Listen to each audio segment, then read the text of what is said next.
Hi, it's a beautiful day in Singapore, and welcome to Thriving in the Age of Disruption, hosted for you by Dr. Ramesh Ramachandra, the founder of Talent Leadership Crucible, author and professional certified coach for business leaders and executives.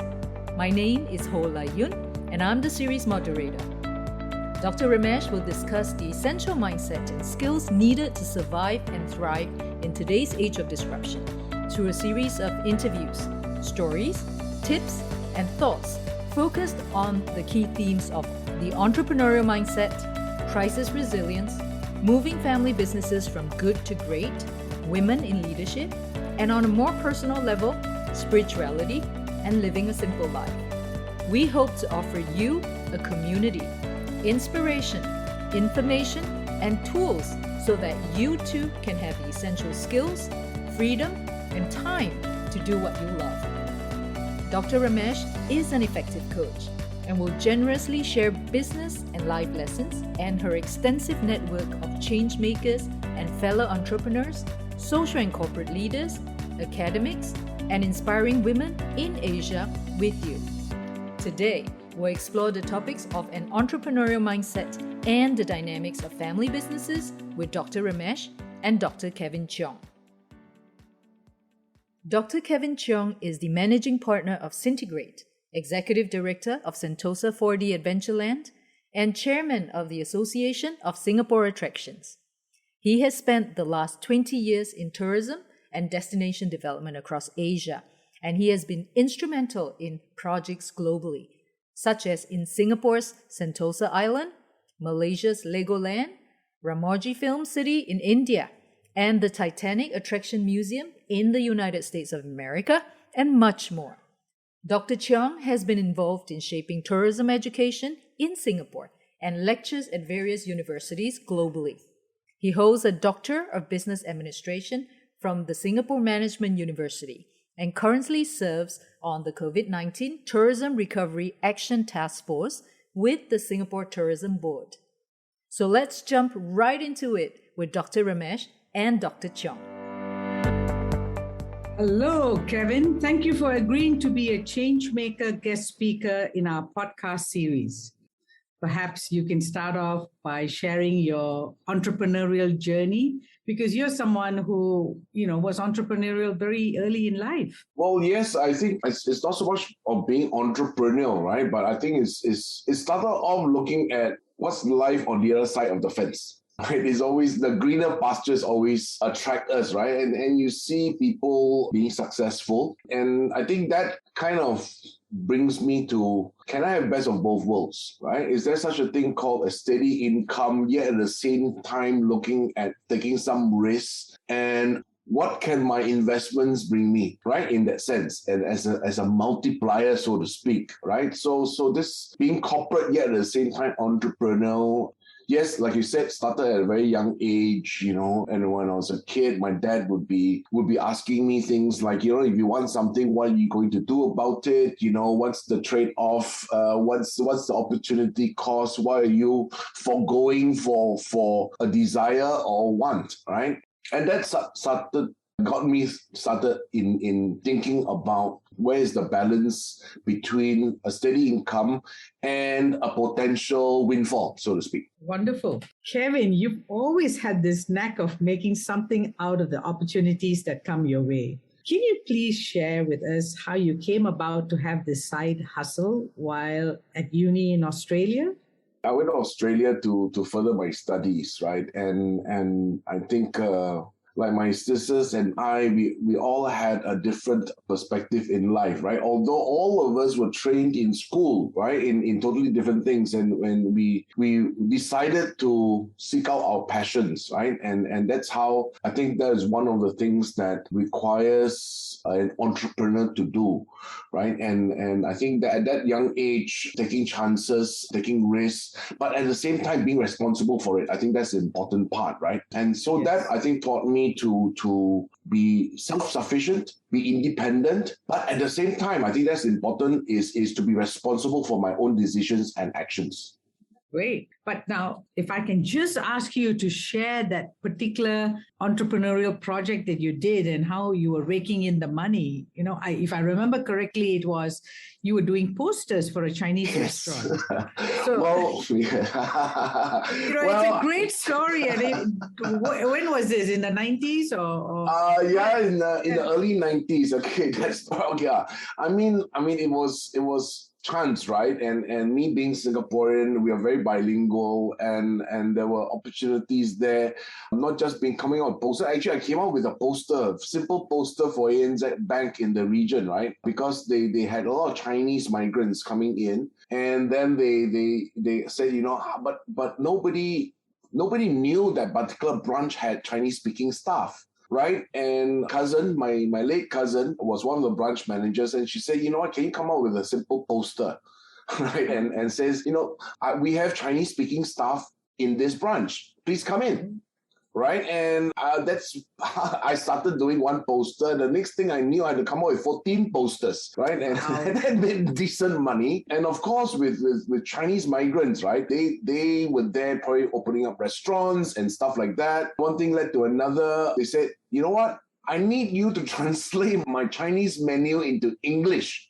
Because most of the customers were Australians, right, who couldn't read Chinese menus. So I started doing that. And the next thing led to printing of takeaway menus, right? So I mean, I don't know whether that's entrepreneurial or... Of course it is. Well, I don't know. I think it's also the opportunity that came. And I subscribe to the definition of luck, right? Where luck is actually when opportunity meets readiness and preparedness. Right. So if I didn't have the skill sets and I wasn't there at the right time, right, the opportunity might come and pass me by, right? Correct. And you've described that whole entrepreneurial journey. And, unlike you've been very modest about that particular journey. But I think it's an outstanding example of how, someone engages in their entrepreneurial mindset to create something of value in the real world. So thank you for sharing what you did probably as a 19, 20-year-old. How old were you then? 21 years old, yeah. Wow. Your story is a great example of where an entrepreneurial mindset allows a person to seize the opportunity. Obviously, there was the need or motivation to make some extra money driving this. And more importantly, that the person had the skill sets or expertise to be able to deliver on the opportunity. And I think in your sharing, you've demonstrated all these key points. Thank you, Kevin. Especially now with the pandemic situation that's really disrupted lives all over the world for almost 2 years already, all the more we need an entrepreneurial mindset to lock down on opportunities to make a decent living. People are losing their jobs or simply unable to continue to work in the same way as before. And many people are realizing that they do not actually need to go and work for a company and be physically present in the office 9 to 5 in order to earn an income. People are finding alternatives by tapping on their experience, their network, and the market demand out there to simply work for themselves as freelancers or consultants or by starting their own businesses. We've all come across very talented hobbyist bakers and cooks who have turned their passion into lucrative side businesses and, start to define and live the kind of life they really want. Some are so successful that they've decided to quit their jobs and to open actual physical stores despite the risks of the whole pandemic situation. And in this podcast, I wanted to make the distinction for people between, being entrepreneurial or having an entrepreneurship mindset from being an entrepreneur, because it's not as important to start and run a business as much as it is to have this open, risk-taking, inquiring, pursue your passion, being clear about the trade-offs and the opportunity cost, just as you described it, because we live in a world of disruption. And I think this new world requires new kinds of skill set. And that's exactly what people could look at and be excited about. Do you have any thoughts about it? Well, I agree that we don't need to be an entrepreneur to have entrepreneurial mindset. Okay, I think that is important, and I think it sounds like I'm very pro-government, right? we need corporate entrepreneurs, we need technopreneurs and stuff like that. But having said that, you're right that first and foremost, if you don't start that at an early young age, right? If you play it safe all your life, I'm not sure when you're older, when you are settled in with your lifestyle, you would ever take those chances. Okay, because circumstances, your liabilities go up, you got more dependence, and I think that's where it holds you back, right? You may still be entrepreneurial, but your circumstances may not allow you to be entrepreneurial. All that is holding your risk taking or your risk appetite because of your circumstance being which has changed, right? So having said that, I think being entrepreneurial is probably too overused. I think it is about a risk-taking mindset. I think, but having a clear mind of what you want to achieve, right? And going ahead to do it is something which I think even managers in corporate ladders should embark on. I just want to call out that research has actually shown that it's never too late to start your own business. Syracuse University professor Carl Schramm led a study by the Kaufman Foundation that revealed that the average entrepreneur was 39 when he or she started a company. It is also found that Americans who are 35 or older are actually 50% more likely to start a business than their younger counterparts in a US study. So there's also additional research led by Javier Miranda of the US Census Bureau and Pierre Azoulay of MIT, which discovered that for the top 0.1% of the fastest growing new US businesses, the average founder's age when starting the business is 45 years old. So really, it's not too late. It's never too late to become an entrepreneur. In fact, starting a business mid-career can bring significant advantages of having better clarity, experience, resources, and networks. At this point, I want to start making several distinctions in the world of entrepreneurship. And I want to start off by defining who is an entrepreneur. Entrepreneur is actually a French word, and it comes from the word to undertake. Or so, in one way, you can look at it as an owner or a manager of a business enterprise who, by risk and their initiative, attempts to make profit. So there is an element of risk involved. There is your initiative or your input needed. And of course, we're doing this for profit. In the case of people who do it with a social initiative, for social impact, there would be another distinction, which is they may have a certain impact that they want to measure. So, an entrepreneur also in a traditional sense included someone who acted as a middleman or a commercial intermediary. I think in Singapore, we have the word tauke to describe that. But generally, if you look at someone who describes himself as an entrepreneur, they're obviously an individual who's going to organize and operate a business and manage that. So then the question that most of us would have is an entrepreneur born? As in, is it nature or are they made? Is it part of the nurturing? Well, I think you need both, which is you have good genes and you have a fair bit of good nurturing through the experiences, education, and the environment that you grow up in. But then there is, however, something that I want to highlight, and which is that, some entrepreneurs are lucky in the sense that they have certain inborn traits. And inborn traits are things like, the level of comfort we have around taking risk or around uncertainty or around being persistent or being creative. And while some of us might be more comfortable about that to begin with, we can definitely cultivate it and develop it over time. But what it takes is for us to be able to see that we may have a gap in that area and to, enroll in the numerous kinds of training and personal development programs that can help us to uplift that game in that area. So having defined these two key aspects of being an entrepreneur, I want to now look at entrepreneurship and what that entails. So yes, on the one hand, it is all about, setting up a business and running that in the hope of making profit.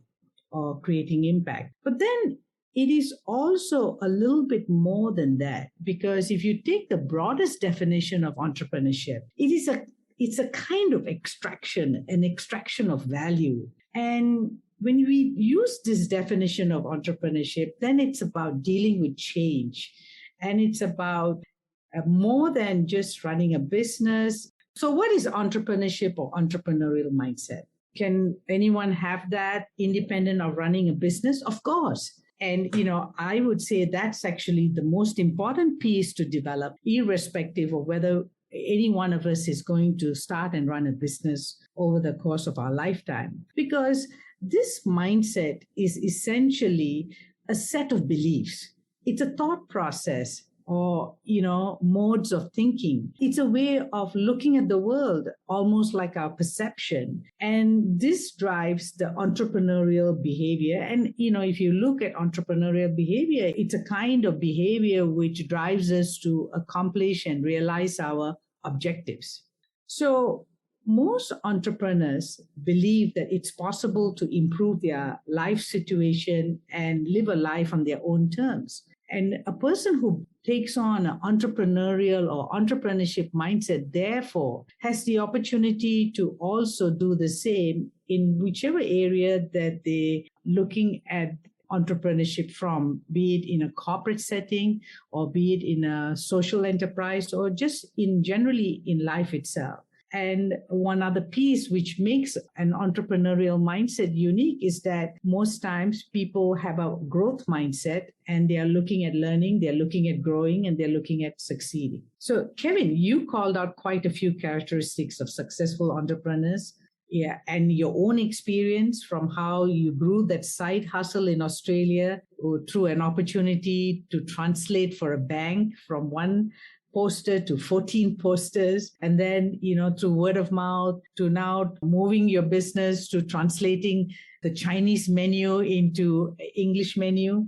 And I think those are key things, because what you have demonstrated is really some characteristics that I talk about in my book, The Big Jump into Entrepreneurship, which was published in 2003. Yes, almost 20 years ago. And these are, number one, having self-control and being self-directed. So no one told Kevin what to do. He just saw the opportunity when a cousin shared about it, and he just jumped onto it. Number two that entrepreneurs do very well is that they keep the end in mind and they go to work getting it done. Yes, problems come up, but they stay focused on the outcome of what they want to accomplish. Number three, entrepreneurs generally are curious and they are always analyzing their opportunities to improve their business. So it's a regular practice, it's a regular activity. They're not just doing this when they have a problem. Most entrepreneurs are, number four, creative. They are constantly using associative thinking or ways of problem-solving thinking to be looking at what they are dealing with so that they can come up with a better solution. The most important piece, I think, or the most important characteristic for an entrepreneur is having the right perspective. And when I talk about the right perspective, there are three things that I can point to. One is relating to an opportunity as, now here versus it is nowhere. And if you write out these words, NOWHERE or NOWHERE,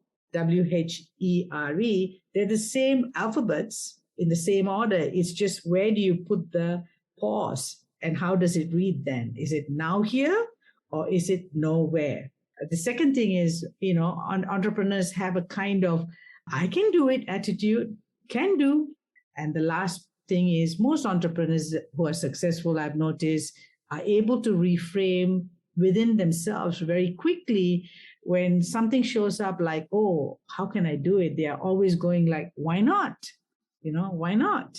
Yes, Dr. Ramesh. I notice as well in your book, The Big Jump into Entrepreneurship, that you have definitely identified the characteristics that help one to succeed, as well as those that can actually cause one to fail. So, in fact, you've got a very practical quiz which our listeners can complete to get a score that tells them how much they have of the entrepreneurial characteristics that give them advantages to starting their own businesses successfully. So listeners, be sure to click on the link below to get to the Entrepreneurial Qualifications quiz. It's a short one and you will get your results immediately. So go ahead and complete that. Now, here. So coming back to you, Kevin, you're the perfect example, right? You had those opportunities, you seized them, and you went to work to deliver on them. And you did a great job, obviously, because, through word of mouth, your opportunity to take on more projects came by. So, I can hear from your story that your father provided the extrinsic motivation, but then there was that innate curiosity within you, which actually had these two things meet. And, obviously, then you started to look at the choices that you could make as someone who's pursuing opportunities. What I want to do now is that, Kevin, you've had an interesting life as far as our entrepreneurial journey is concerned, because from exploring it for yourself, you then subsequently worked in a corporate and you were someone who brought on new ideas within the organization and worked on innovation in the tourism sector. And later on, you can share that with us. And then subsequently, you became an investor because of certain opportunities that you had. And now, in your journey, you're also not just an entrepreneur, investor, but you're a mentor to the third generation in the family business that you're involved with. So, take your time and just take us through this journey. Wow, I don't know where to start. Well, start with what you did at Sentosa, and how that opportunity came by, if that was a first place or the place where you pivoted to becoming this well-known, well-regarded expert in theme parks. And,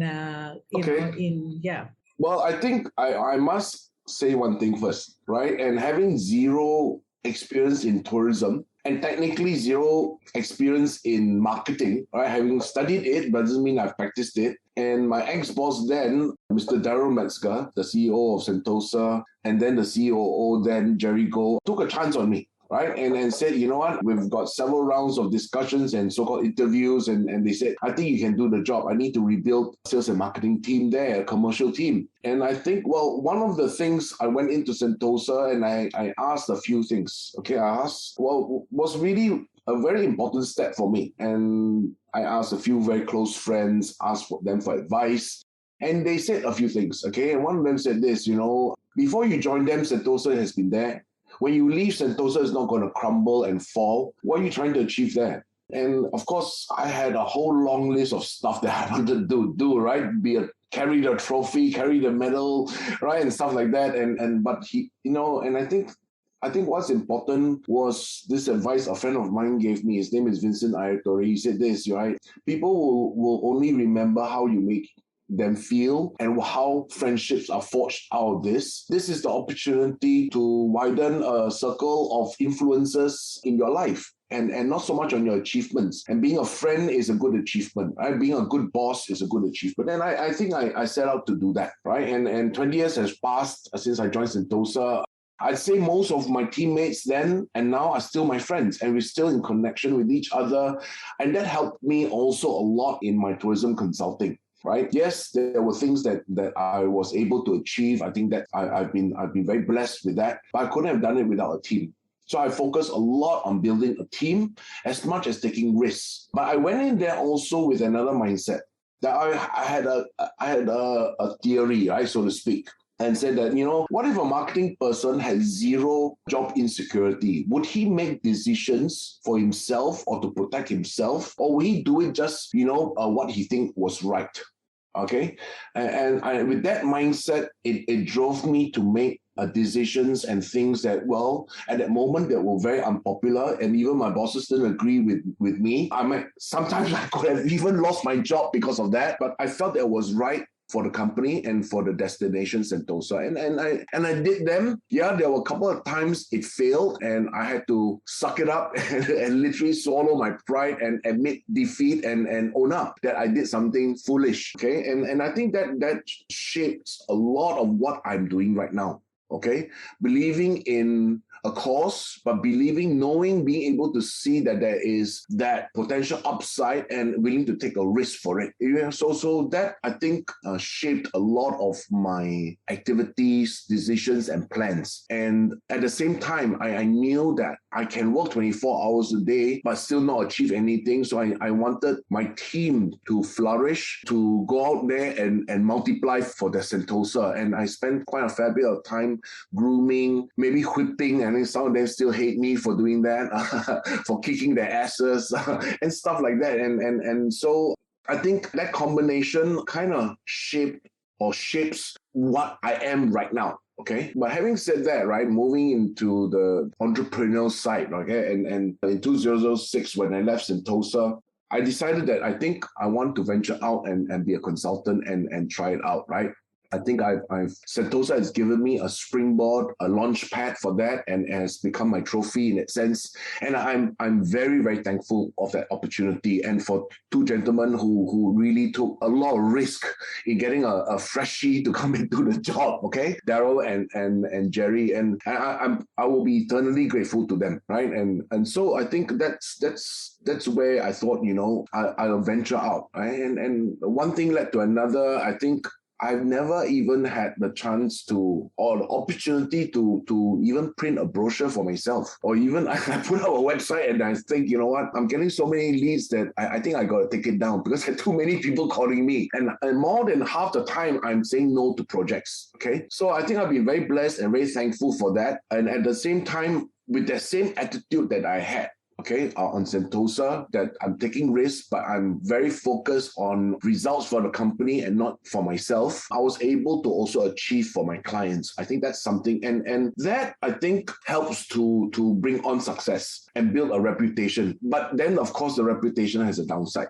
Okay, the downside is I always say this, that between my brain and my mouth is only about 3 inches. So it's very difficult to put a filter there, right? So I speak my mind. And as a consultant, I think that's what bosses want to hear too. They themselves as bosses and entrepreneurs, they're surrounded by a lot of people who have a lot of job insecurity. They're in the hierarchy, right? There's a lot of things they can say, they cannot say. Yes, there's job insecurity as well, all right? But as a consultant, I sit outside the hierarchy. And Ramesh, I'm sure you know what I'm talking about, right?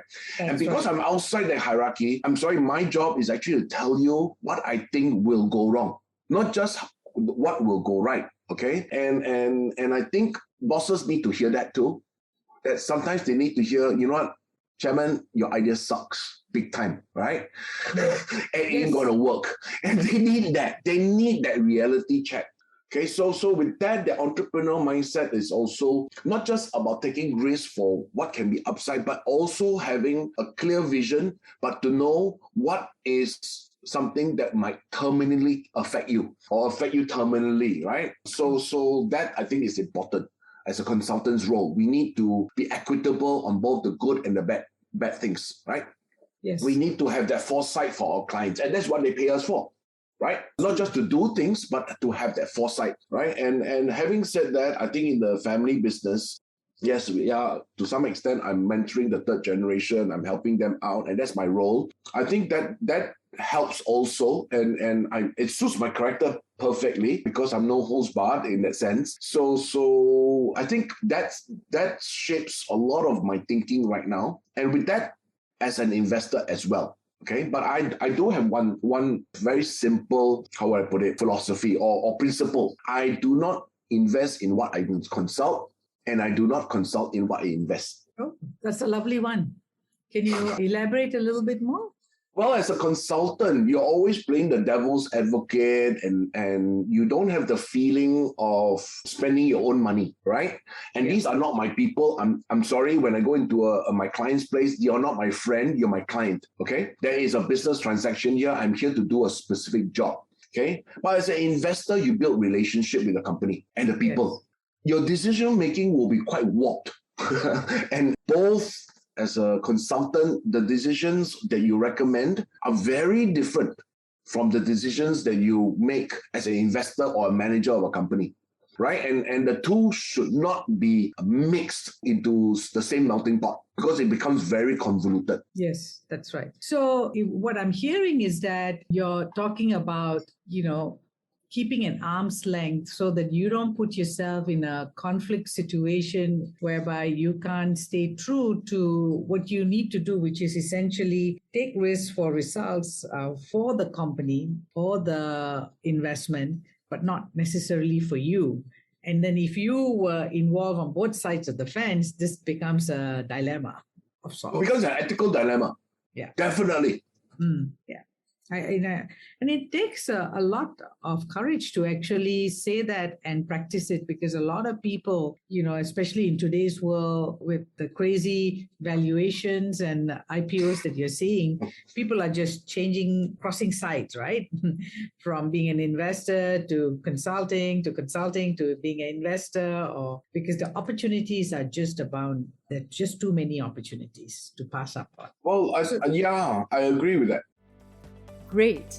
We've heard from Dr. Cheong in his various roles as a sales and marketing corporate executive at Sentosa, as a tourism consultant, and as an investor.